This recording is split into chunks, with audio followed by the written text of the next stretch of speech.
Hi, and welcome to the Balanced Body Podcast. My name is Nico Gonzalez from Cincinnati, Ohio. Today, this podcast will be for all of you running enthusiasts. We'll be focusing in on two big things during our Pilates exercises.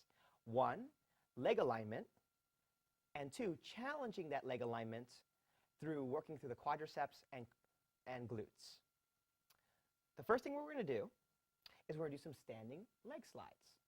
I have Beth on a blue spring, so that would be a half, okay? And I'm going to have her extend her arms all the way out to the side. Very nice. Feeling the length in her spine, she's going to take an inhale. As she exhales, she's going to press the carriage all the way out without allowing the hips to shift from side to side and slowly coming back in. Do a few more of those, okay? And what I'm really looking for is that proper leg alignment. That would be from the hip, down her thigh, down to her patella in the center, and down through her middle of the ankle and floating out between her second and third toe. So for runners, it's very important to have the proper leg alignment, because if you are out of leg alignment, you will start to feel some knee ankle issues or hips down the road. Okay? And while we're here, let's challenge this leg alignment by coming into a functional squat, reaching your arms forward, putting the weight into the heels. Okay? Even at this position, okay, it's very difficult to keep that leg alignment unless you're really focused in. So squeeze your glutes together, engage through your center, and then exhale, slide out with your hips still equally distant.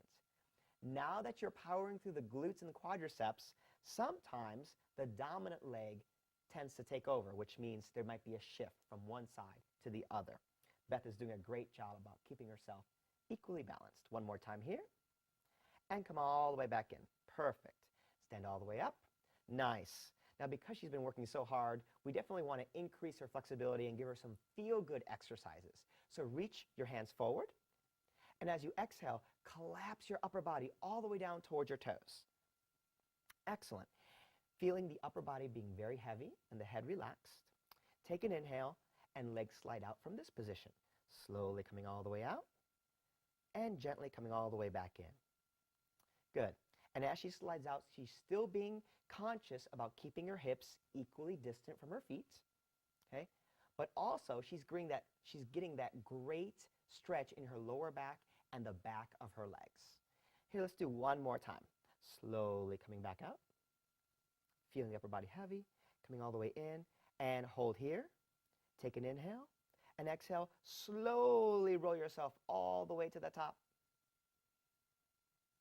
And feel length in your spine. Perfect. And go ahead and dismount. First dismount with the left leg off the carriage, and then coming back in. Perfect. Another exercise we want to show is the lunge. The lunge serves to open up the hip flexors and the quadriceps. Okay? So we're going to adjust the foot bar to come all the way up.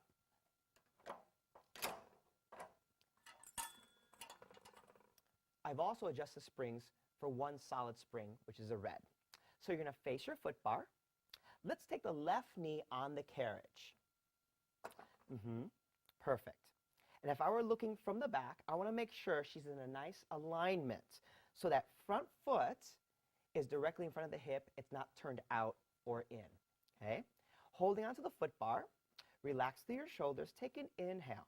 As you exhale, push the carriage back as your hips gently fold down towards the floor and hold.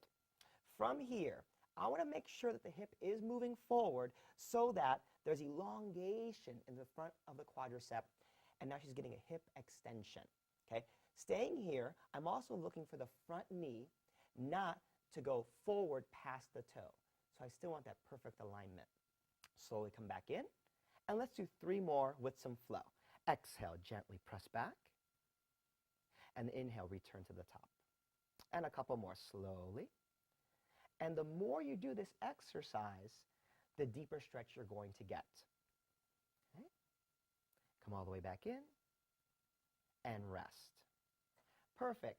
So we've challenged the leg alignment. We've addressed where the leg should be. Okay? And also we've increased flexibility of the leg for you running enthusiasts. Hopefully, we have given you some great tips on how to use Pilates for running. Thank you, and see you next time.